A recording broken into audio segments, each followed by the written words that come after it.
Olá, sejam bem-vindos à melhor videoaula de História do YouTube. Nessa aula, eu, Eduardo Alvarenga, professor de História, vou ensinar para vocês como houve a Constituição da República no Brasil, a Proclamação da República no Brasil, que é o período histórico brasileiro que compreende os anos de 1889 até 1930, que vai substituir o período histórico da monarquia no Brasil, ou seja, a Proclamação da República no Brasil é o início do regime de governo republicano e o fim da monarquia no Brasil, a expulsão da família real no Brasil de Dom Pedro II. Bem, pessoal, temos que entender inicialmente que estudar a história do Brasil é extremamente importante para você que pretende prestar o Enem esse ano ou demais vestibulares, porque a história do Brasil é um dos temas mais recorrentes e um dos temas que mais cai. Então, veja com calma esse vídeo que eu vou lhes ensinar alguns aspectos gerais que nenhuma outra videoaula de história do YouTube jamais ensinou para vocês, isso eu posso garantir. Bem, pessoal, inicialmente é ensinado que a Proclamação da República no Brasil é um movimento elitista, e isso é verdade. Foi um movimento perpetrado pelas elites intelectuais brasileiras, principalmente pelos intelectuais e grandes cafeicultores de São Paulo, Minas Gerais e Rio Grande do Sul. E teve uma ampla participação do Exército, que foi o peso maior no início da Proclamação da República e na expulsão da família real no Brasil. A Proclamação da República ela vai durar de 1889 e vai até 1930. 1930 é quando tem o fim da Primeira República no Brasil, porque é o início da Era Vargas no Brasil. Então a nova Constituição da Primeira República no Brasil, a Constituição de 1891, vai chegar ao fim com a nova Constituição da Era Vargas, que vai ser a Constituição de 1934. Temos que entender que o início da República Velha no Brasil, posteriormente chamada de República Velha, como uma maneira de falar mal da antiga República pelos intelectuais do governo Vargas, é um período extremamente importante da história do Brasil, porque é o fim de uma ordem social que era baseada na monarquia e no poder centralizado da figura do imperador, para o início de um novo governo, uma nova forma de governo que, teoricamente, o poder é descentralizado e dividido em mais instituições.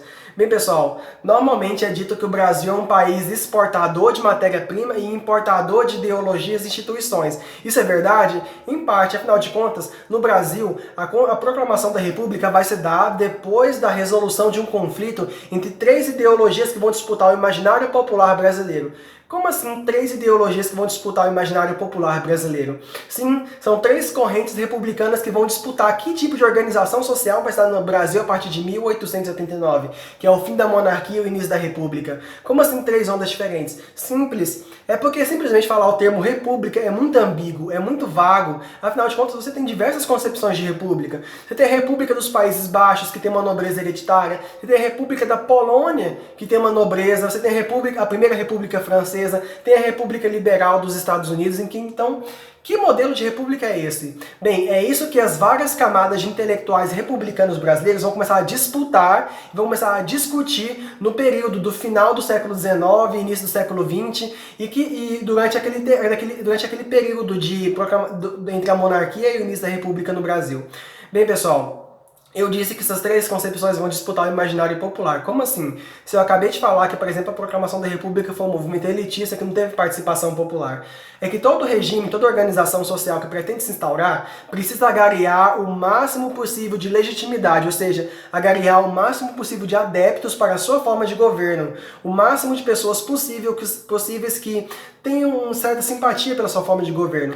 E essas três ideologias que vão disputar o início da República Velha no Brasil, ou Primeira República, são o jacobinismo, inspirados pela Revolução Francesa, os liberais, inspirados pela Primeira República Moderna, que são os Estados Unidos da América, e os positivistas, são inspirados no francês Auguste Comte. Bem, pessoal, a parte dos intelectuais republicanos brasileiros que está inspirado no jacobinismo, eles têm como inspiração a Revolução Francesa de 1789, principalmente nas ações do Robespierre e dos jacobinos, na ação radical de destruição do antigo regime e de instauração de uma república onde todo mundo pode participar, como seria o caso da radical Primeira República Francesa, cujos os revoltosos franceses teriam como inspiração o filósofo e iluminista da primeira geração de iluministas Rousseau. O Rousseau dizia que a melhor forma de república seria aquela inspirada na Antiguidade Clássica, principalmente na República Romana, na cidade-estado de Atenas, e principalmente na cidade-estado de Esparta, que eram polis gregas. Nessas polis, nessas cidades-estados gregas, Atenas e Esparta, existia uma espécie de democracia direta, uma democracia participativa em que todos os cidadãos poderiam deliberar sobre os assuntos políticos, as melhores decisões a ser tomadas, votar nas melhores leis, todos diretamente a partir de um ambiente público, que seria a praça pública. Então todos os cidadãos deveriam ir lá participar diretamente da política. Todos os cidadãos deveriam ir lá votar na lei que eles gostariam, né, dar sua opinião sobre o melhor direcionamento público que deveria ser tomado. Então seria um tipo de democracia direta, em que todos poderiam participar, baseados na antiguidade clássica, que é a inspiração do Rousseau, que vai ser a inspiração dos revoltosos de 1789, durante a Revolução Francesa. Esse tipo de democracia direta, baseado nos filósofos grego-romanos, não era o tipo de democracia que era apoiado, por exemplo, pelos liberais, pelos republicanos, que tinham como inspiração os Estados Unidos da América, e a democracia liberal, que inclusive vai ser democracia elitista e excludente, que vai tomar conta da sociedade brasileira pelos próximos anos. Bem, pessoal, os liberais, que tinham como principais influências Montesquieu, David Hume, Benjamin Constant, tinham como inspiração a filosofia dos utilitaristas, que é a segunda onda de liberais que vai se dar no século XIX, que também tinham, por exemplo, o darwinismo social como uma das premissas básicas de organização social. O que esses utilitaristas, que são a base do pensamento liberal norte-americano, propunham? Uma democracia indireta. Ou seja, em vez de todos os cidadãos irem lá, igual na democracia do Robespierre e do Rousseau, em vez de todos os cidadãos irem lá participar diretamente das escolhas políticas em um local público, na praça pública, seria melhor eleger representantes. Como assim eleger representantes? Eles estão falando de uma espécie de democracia indireta, representativa, porque de acordo com os utilitaristas, com os liberais norte-americanos, o desenvolvimento do comércio e da indústria iria fazer com que a população não tivesse tempo de ficar deliberando sobre os assuntos comuns em praça pública. Essas pessoas estariam até voltadas ao trabalho, ao desenvolvimento de seus próprios projetos pessoais, no individualismo. Então eles não teriam tempo de ficar deliberando sobre assuntos e decisões políticas na praça pública. Em um livro escrito pelo Benjamin Constant, que eu não me lembro o nome agora, em que ele está falando sobre a diferença da democracia dos antigos para a democracia dos modernos, o Benjamin Constant ele afirma que só é possível essa democracia direta que os jacobinos e o Rousseau falam em sociedades com escravidão, como é o caso da Grécia Antiga e de Esparta, em que, como a maior parte dos proprietários de escravos está livre do trabalho, eles têm tempo suficiente para ficar debatendo em praça pública sobre os problemas sociais. Como a nova sociedade não tem escravos e as pessoas precisam trabalhar e não tem tempo para ficar debatendo em praça pública, é muito melhor eleger representantes, deputados, senadores, presidentes, que vão te representar no Congresso Nacional e na Suprema Corte, como é o caso dos Estados Unidos. E essas pessoas vão representar os seus interesses e vão discutir. O cidadão norte-americano, ele está mais preocupado com o próprio individualismo. Não é igual, por exemplo, os jacobinistas a la Robespierre, que estão preocupados com o tipo de organização social que tem mais a ver com a coletividade, com o bem público. Esses liberais utilitaristas, que são a segunda geração dos liberais, estão mais preocupados com o individualismo, a busca pela felicidade, porque de acordo com eles, a pessoa que está construindo sua própria vida, buscando seus objetivos pessoais, com a totalidade das pessoas individualistas que estão buscando seus objetivos individuais, eles vão levar o país à prosperidade. Como assim? Se cada pessoa busca alcançar o seu objetivo, a sua busca pela felicidade, cada um dos cidadãos está fazendo isso, teoricamente o país vai progredir junto com essas pessoas.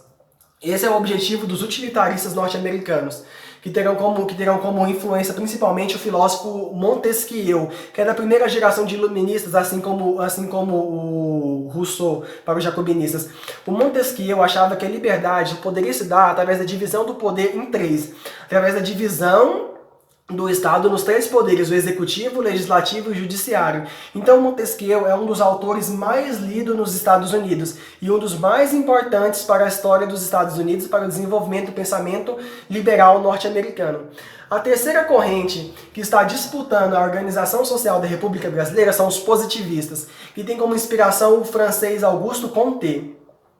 Essas pessoas, eles acreditam que a única forma de alcançar o progresso e o desenvolvimento da sociedade, que são extremamente importantes, é através de alcançar a sociedade positiva.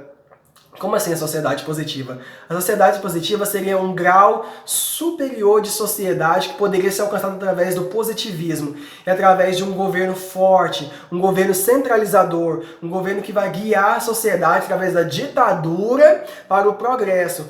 O pensamento positivista é extremamente importante, pessoal. É somente compreendendo o pensamento positivista do Augusto Comte que poderemos entender, por exemplo, as revoltas tenentistas que vão se dar no Brasil durante a Primeira República. É somente através do positivismo que poderemos entender, por exemplo, o governo Vargas. É verdade que o governo Vargas tem influência do New Deal americano e da Carta do Lavoro dos fascistas italianos, mas o governo Vargas tem influência principalmente do positivismo brasileiro, das ideias positivistas que vão se arraigar na sociedade brasileira com o tempo. O positivismo tem como ideia principal a ideia do ditador republicano. Aquela pessoa que vai, através da ditadura, do governo forte, levar a sociedade ao progresso, ao desenvolvimento através de um líder forte. Essa é a ideia dos republicanos positivistas, que, por exemplo, vão ter simpatia à ideia da ditadura. Porque o ditador seria aquele capaz de, através da ordem e do progresso, levar o país para frente. Não é à toa que você, por exemplo, vai ter na nova bandeira brasileira as frases ordem e progresso.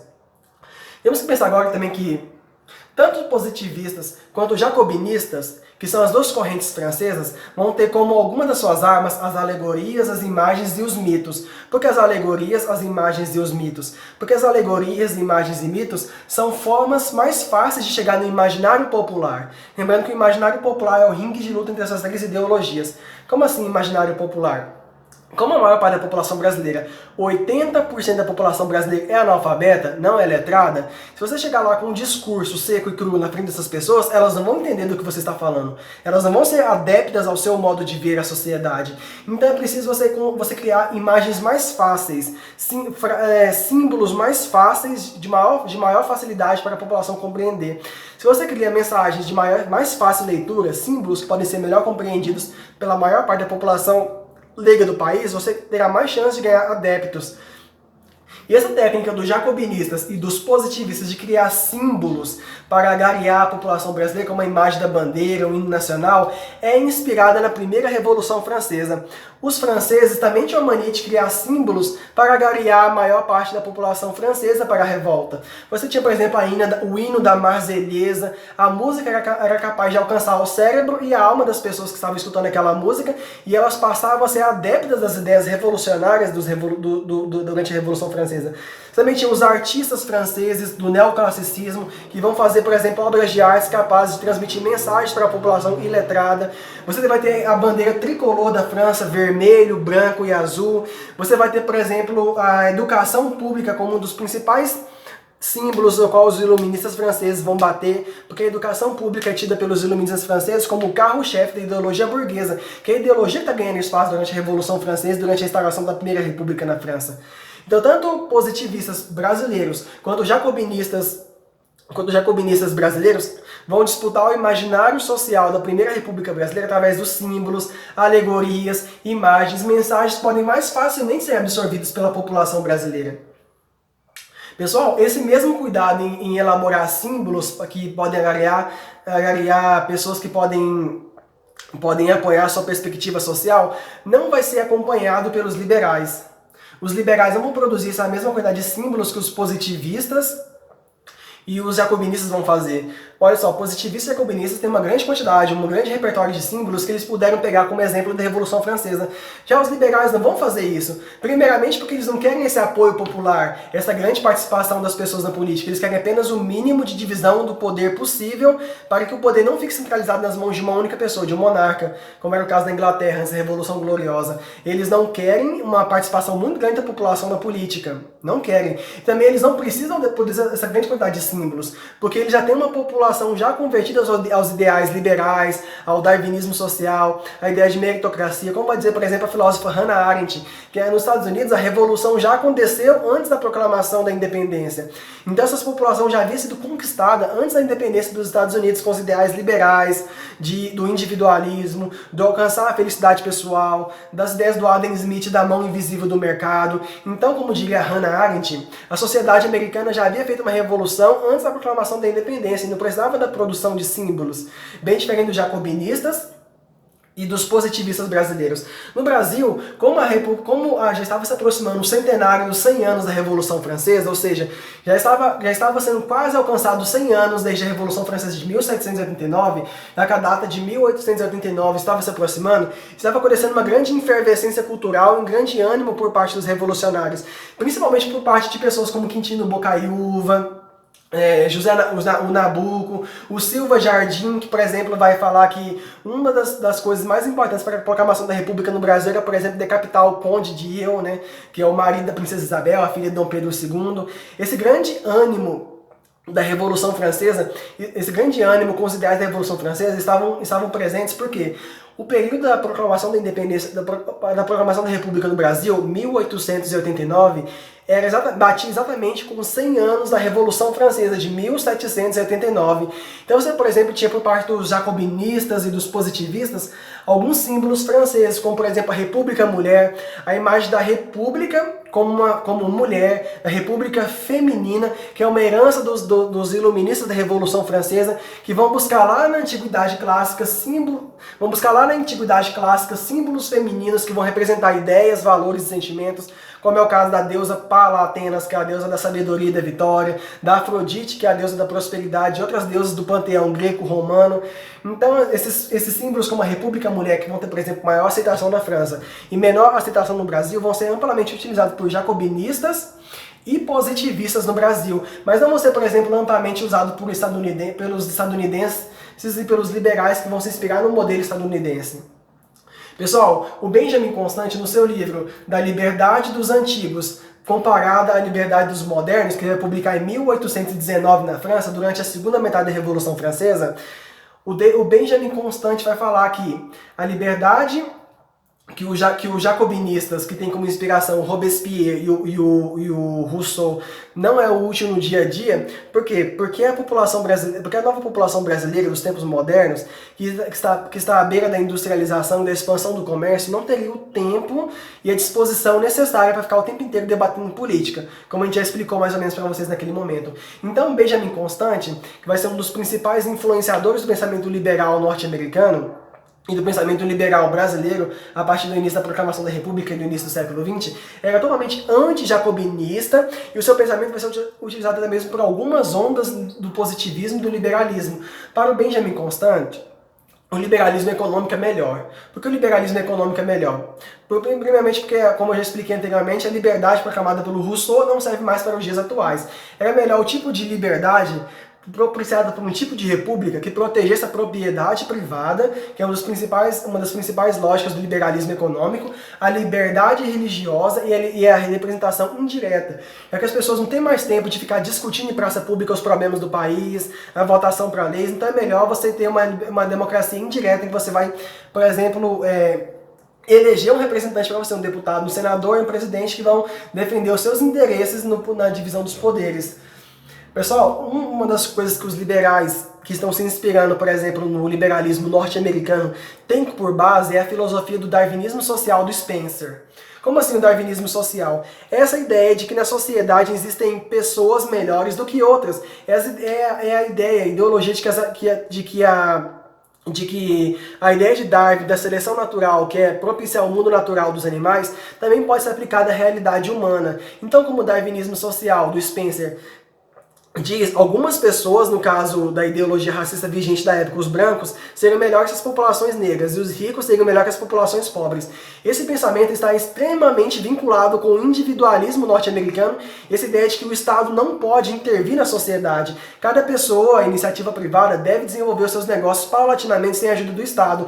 O Estado não deve ajudar na sociedade. Cada pessoa tem que perseguir o seu objetivo e a sua felicidade sem a ajuda do Estado. Dessa maneira, o liberalismo econômico, que tem a característica do darwinismo social, que é próprio do liberalismo do século XIX, vai ser contra a intervenção do Estado, vai ser contra políticas, por exemplo, assistencialistas, e ele vai acabar, por exemplo, contribuindo para a retificação da pobreza no Brasil e em algumas regiões dos Estados Unidos. Como vocês sabem, pessoal, nos Estados Unidos o que mais vai predominar é o individualismo, dos utilitaristas, como do David Hume, cujo interesse pessoal é o guia para a sociedade. Para o David Hume, as pessoas são como velhacas. E essas pessoas elas só vão fazer alguma coisa se lhes for agradar, se lhes for, por exemplo, ser útil. Então as pessoas fazem principalmente as coisas porque elas podem ser úteis para elas pessoalmente, de acordo com o seu interesse. Então, como as pessoas são assim naturalmente e não tem como mudar, para o David Hume, o Estado deve estimular isso, não intervindo muito na vida das pessoas, deixando com que elas persigam seus próprios objetivos pessoais. Essa perseguição pelos seus objetivos pessoais vai fazer com que as pessoas acabem levando a nação ao progresso pela sua própria prosperidade pessoal. E essas ideias vão se adaptar a muitas ideias do Benjamin Constant. E é por isso que o Benjamin Constant, que embora seja francês, ele vai ter tanta inspiração tanto na Inglaterra quanto nos Estados Unidos. E as ideias do Benjamin Constant vão ser, por exemplo, levados pelos liberais brasileiros, como Silva Jardim, Roberto Salles, que são alguns dos representantes do liberalismo no Brasil.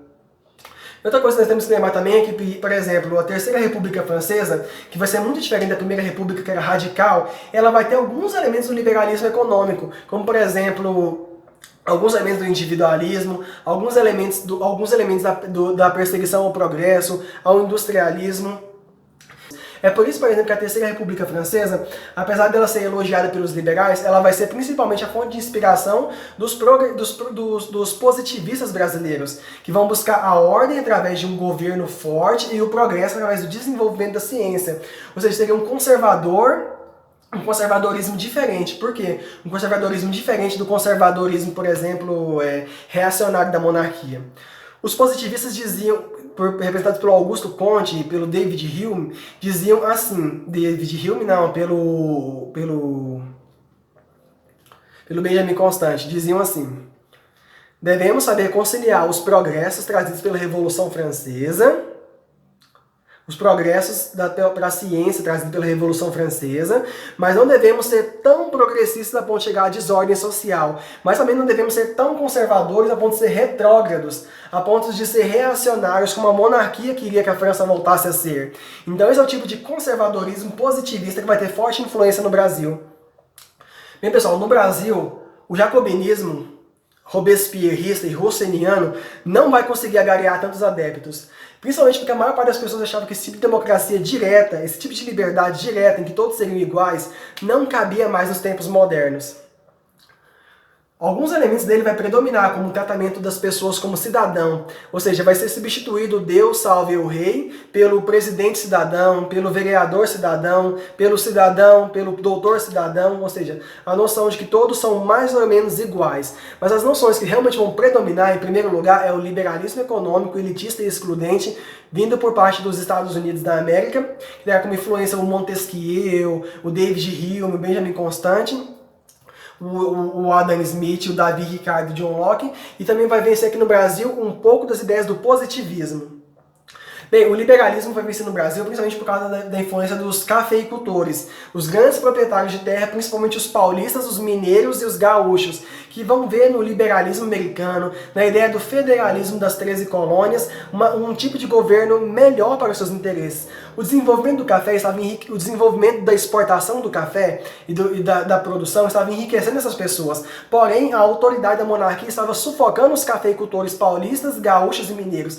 Então, para eles, uma espécie de governo, um estado central, mas que não fosse tão centralizador, que desse liberdade para os estados através do federalismo, seria muito melhor para os seus interesses, principalmente porque esses grandes cafeicultores, a partir da República Velha, vão ter forte poder em seus estados, porque eles terão os coronéis, os oligarcas, aqueles que terão poder em nível regional e não vão querer, por exemplo, a interferência do Estado, do poder executivo nos seus negócios pessoais, no desenvolvimento das suas ações produtivas nos seus estados. Eles vão apoiar o federalismo, a falta, por exemplo, de intervenção do Estado na economia, a falta de intervenção do Estado em políticas assistencialistas. Então esse tipo de federalismo liberal vai consagrar e vai estabilizar a desigualdade social no país.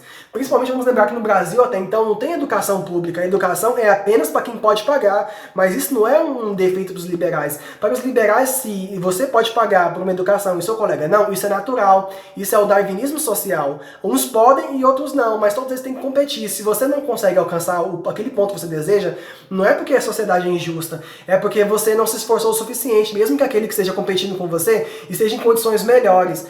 A educação pública no Brasil só vai ser começada a pensar quando estivermos próximos da era Vargas, pelo Manifesto dos Pioneiros da Educação, que vai ser implantado definitivamente pela educação pública através do governo Vargas. Até então, na Primeira República, não tem educação pública. Não tem intelectuais pensando no desenvolvimento da educação pública como vai ter com os pioneiros da educação nova no Brasil. Pessoal, então como esses cafeicultores também são da elite e preferem o liberalismo econômico, que lhes permite uma substituição de governo monárquico pela república liberal, sem participação popular, como é o caso do liberalismo, como eu expliquei no começo do vídeo, não agaria participação popular, e por isso mesmo ele não lutou tanto igual os positivistas jacobinistas pelo imaginário popular, vai ser melhor para eles. Por quê? Porque eles são ex-donos de escravos, eles são ex-senhores de escravos. Desculpe por interromper a gravação, é que a bateria daquele celular acabou e tive que substituir por outro, mas vamos continuar na parte dos cafeicultores. Apesar de eles terem grande simpatia pelo federalismo, do liberalismo norte-americano, eles não eram totalmente contra a monarquia no Brasil. Apesar de se sentirem sufocados com a presença centralizadora do Estado na economia, eles ainda tinham algum grau de autonomia na produção e ainda conseguiam negociar algumas coisas com o imperador. É a partir de 1888, com a Lei Áurea, que começa o embate dos grandes cafeicultores com a monarquia. Com a Lei Áurea, proíbe e põe fim à escravidão no Brasil. E além de grandes proprietários de terra, eles eram donos de grandes contingentes de escravos. Era onde estava a maior parte da renda e do capital deles. Então, quando eles perderam a mão de obra escrava, eles acabaram perdendo a maior parte da renda que eles tinham. A terra até então no Brasil não constituía um valor. A terra começa a ter valor a partir da Lei de Terras de 1850 no Brasil, que faz com que a terra seja considerada um bem, que tem um valor e pode ser vendida.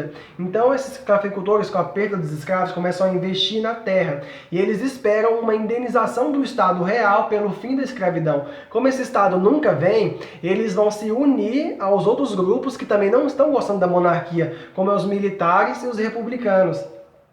Porque eles perderam aquilo que eles consideravam ser sua maior preciosidade, os escravos, que vão ganhar a liberdade.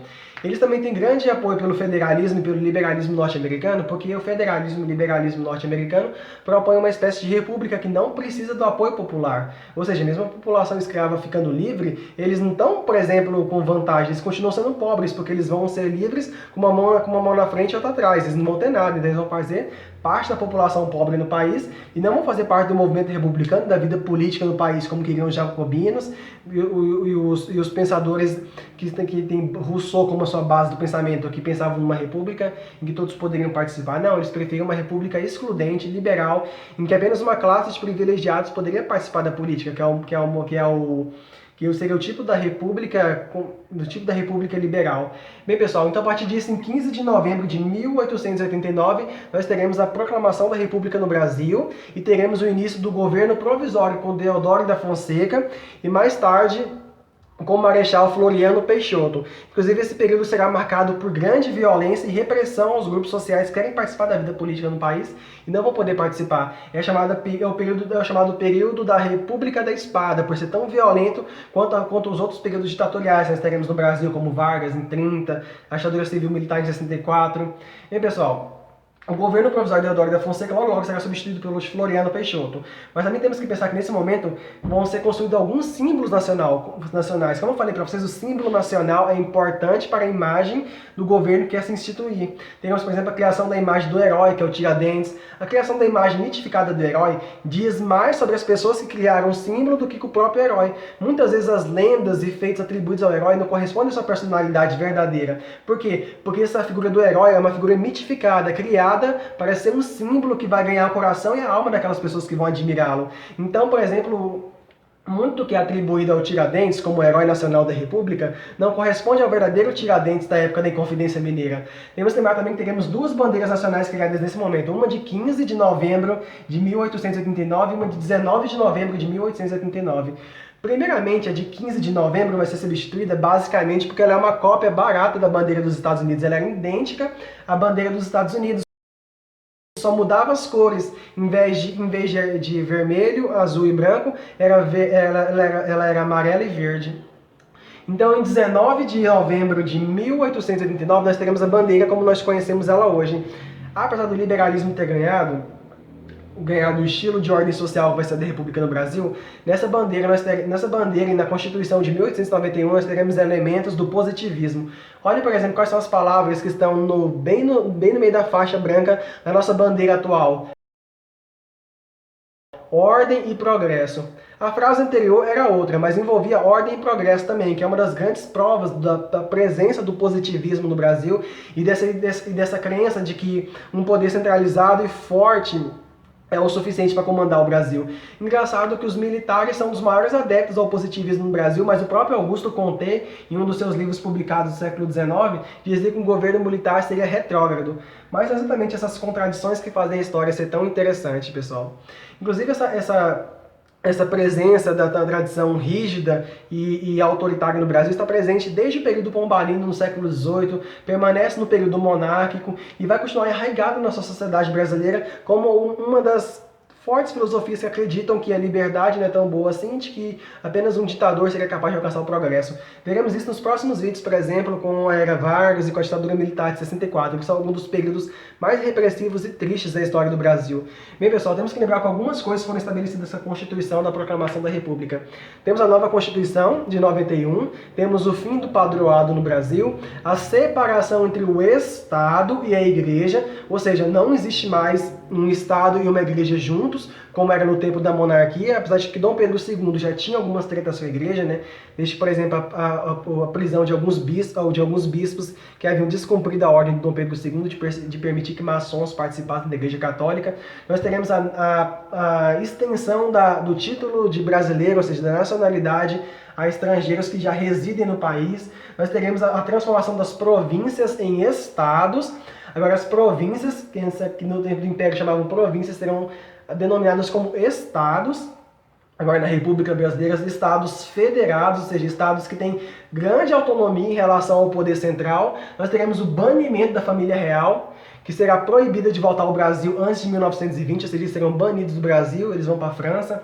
Alguns membros da família real, como a princesa Isabel, vão, por exemplo, se instalar no castelo do Conde de Eu, que fica na Normandia, que é uma região da França. Teremos o Dom Pedro II, que vai para Paris, ele vai preferir se isolar em Paris, só que um ano depois da proclamação da República, o Dom Pedro II veio a falecer em Paris.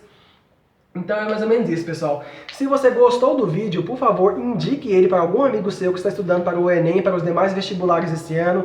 Indique para os seus colegas de sala e curta o nosso canal aqui no YouTube, Professor Eduardo Alvarenga, e minha página no Instagram e no Facebook, Prof. Edu. O seu engajamento e o seu apoio é muito necessário para que o canal possa continuar crescendo. Fique de olho nos próximos vídeos que vão sair aqui no canal, porque eu vou abordar a continuidade do tema República Velha em vídeos menores. Muito obrigado por você que assistiu até aqui, valeu!